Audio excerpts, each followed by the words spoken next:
Test క్రికెట్లో మరొక సంచలన విజయం. ఇంగ్లాండ్ టూర్లో అంచనాలు లేకుండా ఇంగ్లాండ్ టూర్లో వచ్చిన యంగ్ ఇండియా, శుభ్మన్ గిల్ సారథ్యంలోని యంగ్ ఇండియా చిరస్మరణీయమైన విజయాన్ని సాధించింది. సిరీస్ను లెవెల్ చేసింది. అసలు ఈ సిరీస్కు ముందు ఇండియా టీం మీద కూడా ఎక్కడా కూడా అంచనాలు లేవు. ఒకవేళ ఒక మ్యాచ్ గెలిచినా కూడా అది అద్భుతమే అని చాలామంది అనుకున్నారు. కానీ దాదాపు 3 మ్యాచ్ల్లో గెలుపు అవకాశాన్ని సృష్టించుకుంది. సో 2 మ్యాచ్లు గెలిచింది, సిరీస్ని సమం చేసింది. ఒక విధంగా చెప్పాలంటే ఓవల్ టెస్ట్లో నిజంగా ఇది ఒక సంచలన విజయం చెప్పుకోవాలి. ఎందుకంటే దాదాపుగా ఓడిపోయిన మ్యాచ్ ఇది. ఎందుకంటే 4వ రోజు సెకండ్ సెషన్ తర్వాత రూట్, హ్యారీ బ్రూక్ వాళ్ళ పార్ట్నర్షిప్ ఏదైతే ఉందో 195 రన్స్ పార్ట్నర్షిప్, ఇద్దరు కూడా సెంచరీలు బాధేశారు. సో బౌలర్లు కూడా దాదాపు భారీగా పరుగులు ఇచ్చేశారు. అటువంటి సిచ్యువేషన్ నుంచి అనూహ్యంగా లాస్ట్ సెషన్లో అద్భుతంగా ముంచుకున్న టీమిండియా బౌలర్లు మ్యాచ్ని 5వ రోజుకి పొడిగించారు. అంటే అక్కడ వర్షం అలాగే వెలుతురు లేకపోవడంతో మ్యాచ్ 5వ రోజుకి వాయిదా పడింది. ఇది కూడా మనకి కలిసి వచ్చిందనే చెప్పాలి. ఫస్ట్ సెషన్లో ఎప్పుడు కూడా న్యూ బాల్తో పూర్తిగా ఎఫెక్టివ్ అది అవకాశాన్ని పూర్తిగా సద్వినియోగం చేసుకున్నారు సిరాజ్ అండ్ ప్రసిద్ధ్ కృష్ణ. సాధారణంగా 374 రన్స్ టార్గెట్ ఎప్పుడు కూడా, అంటే 300+ టార్గెట్ కూడా టెస్ట్ క్రికెట్లో చేయడం చాలా వరకు ఇంపాసిబుల్. కానీ గత 2-3 ఏళ్లుగా బస్బాల్ క్రికెట్తో వరల్డ్ టెస్ట్ క్రికెట్లో ఇంగ్లాండ్ ఎలాంటి సంచలనాలు నమోదు చేసిందో మనం చూస్తూనే ఉన్నాం. సో ఈ టార్గెట్ ఇచ్చినా కూడా ఇండియా విజయం మీద ఎవరికి అంతగా నమ్మకం లేదు. దానికి తగ్గట్టుగానే బ్రూక్ అలాగే రూట్ సాధించిన సెంచరీలతో దాదాపుగా ఓటమి ఖాయమనుకున్నారు. కానీ గిల్ ఇచ్చిన ఒక స్ఫూర్తి మంత్రంతో ఇంకా అయిపోలేదు, ఈ మ్యాచ్లో మనం గెలిచే అవకాశం ఉందని చెప్పేసి ఏదైతే ఈవినింగ్ సెషన్లో ఎలాగా ప్రోత్సహించాడో యంగ్ బౌలర్ని, అది బాగా పనిచేసిందనే చెప్పుకోవాలి. సో సిరాజ్ ఏదైతే ఈ మ్యాచ్ విన్నర్ని సిరాజ్గానే చెప్పుకోవాలి. మ్యాచ్ ఓడిపోయినా సిరాజే విలన్ అయ్యి ఉండేవాడు.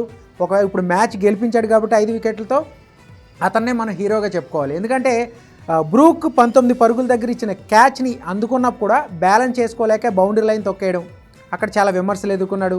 చాలామంది షాక్ అయ్యారు, కోచ్ గంభీర్తో సహా. ఈ క్రికెట్ ఫ్యాన్స్ ఎప్పుడు కూడా విమర్శిస్తూ ఉంటారు, కానీ కోచ్ గంభీర్ కూడా మనం డ్రెస్సింగ్ రూమ్ చాలా డిసప్పాయింట్ అయ్యాడు. ఎందుకంటే అది మ్యాచ్ విన్నింగ్ ఇన్నింగ్స్ ఆడాడు అతను, మ్యాచ్ చేంజింగ్ ఇన్నింగ్స్ అది బ్రూక్ ఆడిన ఇన్నింగ్స్. సో దాదాపుగా విజయాన్ని చేరువలో నిలబెట్టాడు బ్రూక్ రూట్తో కలిసి.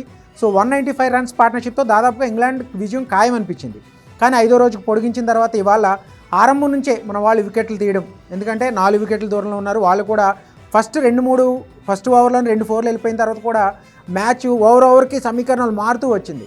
సో కొత్త బంతితో ఏదైతే ఒక అవకాశం ఉంటుందో పేస్ బౌలర్లకి అద్భుతమైన స్వింగ్తో యార్కర్లు సంధిస్తూ ఒక మంచి విజయాన్ని, చారిత్రక విజయంగానే చెప్పుకోవాలి. ఎందుకంటే ఇంగ్లాండ్ గడ్డ మీద విజయం సాధించడం అసలు ఇండియన్ టెస్ట్ క్రికెట్లో చాలా అరుదుగా జరిగిన సందర్భాలు అనమాట. మనం గెలిచిన సందర్భాలు చాలా అరుదుగా జరిగినాయి. సో ఇటువంటి సిచ్యువేషన్లో పూర్తిగా అక్కడ అంతగా అనుభవం లేదు. మనం చూసుకుంటే ఈ టీంలో రవీంద్ర జడేజాకి తప్పిస్తే మిగిలిన ఎవరికి పెద్దగా ఆడిన అనుభవం లేదు.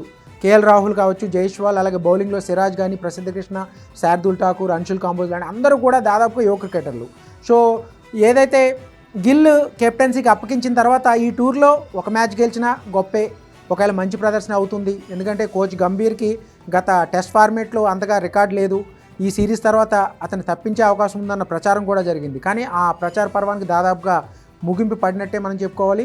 కానీ ఈరోజు మ్యాచ్లో ఇంగ్లాండ్ వైపు నుంచి క్రిస్ వోక్స్ని మనం ఒక ప్రత్యేకంగా అభినందించి తీరాలి. ఒంటి చేత్తో, దాదాపు భుజం గాయంతో అతను ఒంటి చేత్తో ఆ కట్టుకునే బ్యాటింగ్ వచ్చాడు, సపోర్ట్ చేశాడు. బ్యాటింగ్ చేసే పరిస్థితి లేనప్పటికీ కూడా ఆట్కిన్సన్ కూడా చివరి వరకు గెలిపించే ప్రయత్నం చేశాడు. కేవలం 6 పరుగుల తేడాతో గెలిచింది టీమిండియా 35 రన్స్ నుంచి. అక్కడ ఆట్కిన్సన్ ఏదైతే క్రిస్ వోక్స్కి ప్రతి ఓవరు ఫస్ట్ బాల్ అలాగే లాస్ట్ బాల్ 2 రన్స్ తీయడం, లాస్ట్ బాల్ స్ట్రైకింగ్ తీసుకోవడం, సింగిల్ తీసి, అంటే దాదాపుగా క్రిస్ వోక్స్ సపోర్ట్ చేసిన తీరు నిజంగా స్పోర్టింగ్ స్పిరిట్గానే చెప్పాలి. అతను బ్యాటింగ్ వచ్చినప్పుడు రిషబ్ పంత్ ఏదైతే 4వ టెస్ట్లో కాలు కుంటుతానే ఎటువంటి బ్యాటింగ్కి వచ్చాడు, అదేవిధంగా ఇప్పుడు చేయి నొప్పిగా ఉన్నప్పుడు ఒక చేతికి కట్టుకుని ఈ విధంగా బ్యాటింగ్ రావడం నిజంగా అతన్ని అభినందించి తీరాలి. మొత్తం మీద ఇంగ్లాండ్ టూర్లో టీమిండియా ఒక చారిత్రకమైన విజయంతో సిరీస్ని ముగించింది 2-2తో. అసలు సిరీస్ని గెలిచే అవకాశం ఉన్నప్పటికి కూడా ఇవాళ ఓడిపోయి ఉంటే సిరీస్ చేజారిపోయేది. కానీ ఇప్పుడు సిరీస్ని సమన్ చేసి ఖచ్చితంగా ఫ్యూచర్ ఇండియన్ టెస్ట్ క్రికెట్ టీంకి ఎంత నమ్మకం పెట్టుకోవచ్చు అనేది గిల్ క్యాప్టెన్సీ కూడా మనం చెప్పుకోవాలి. ఎందుకంటే ఐపీఎల్లో క్యాప్టెన్సీ చేశాడు, రంజీ ట్రోఫీలో క్యాప్టెన్సీ చేసినప్పటికీ కూడా గిల్ సారథ్యం మీద కొంతమందికి డౌట్స్ ఉన్నాయి. ఇంకా టైం తీసుకుంటాడు, ఒక 2-3 ఏళ్ళు ఇవ్వాలి అని చెప్పేసి రవిశాస్త్రి, గవాస్కర్ లాంటి మాజీలు చెప్పినప్పుడు కూడా ఫస్ట్ సిరీస్లోనే తన కెప్టెన్సీ మార్క్ అనేది చూపించాడు. ఎక్కడా కూడా ప్రెషర్ సిచ్యువేషన్లో టీం నడిపించడం చాలా సవాల్గా ఉంటుంది, వ్యక్తిగతంగా కూడా రాణించాల్సిన అవసరం ఉంటుంది.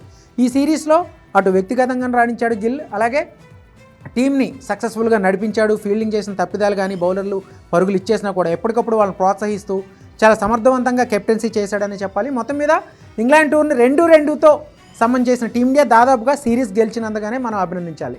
ఎందుకంటే కోహ్లీ లేడు, రోహిత్ శర్మ లేడు, అలాగే టెస్ట్ స్పెషలిస్ట్ బ్యాటర్లు రహానే కానీ పుజారా కానీ అలాగే అశ్విన్ కానీ ఇలాంటి క్రికెటర్లు ఎవ్వరూ లేకుండా పూర్తిగా యువజట్టుతో కూడిన ఒక యంగ్ ఇండియా ఇటువంటి పర్ఫార్మెన్స్ చేస్తుందని ఎవరు ఊహించలేరు. ఒక విధంగా ఇంగ్లాండ్కి ఇది గర్వభంగనంగానే చెప్పాలి. ఎందుకంటే ఈ సిరీస్ ఆద్యంతం స్టార్టింగ్ నుంచి కూడా వాళ్ళు మాటల యుద్ధానికి దిగి ప్రెస్ మీట్లో కానీ of the field on the ఫీల్డ్లో రెచ్చగొడుతూ వ్యాఖ్యలు చేశారు. వాటన్నిటికీ అటు ఆఫ్ ది ఫీల్డ్లో వాళ్ళు సమాధానం చెప్పారు. ఇప్పుడు ఆటతో కూడా సమాధానం చెప్పి సిరీస్ని 2-2తో ముగించి ఇండియన్ టెస్ట్ క్రికెట్లో ఓవల్ టెస్ట్ విజయం ద్వారా మరొక చారిత్రక విజయాన్ని సొంతం చేసుకున్నారు.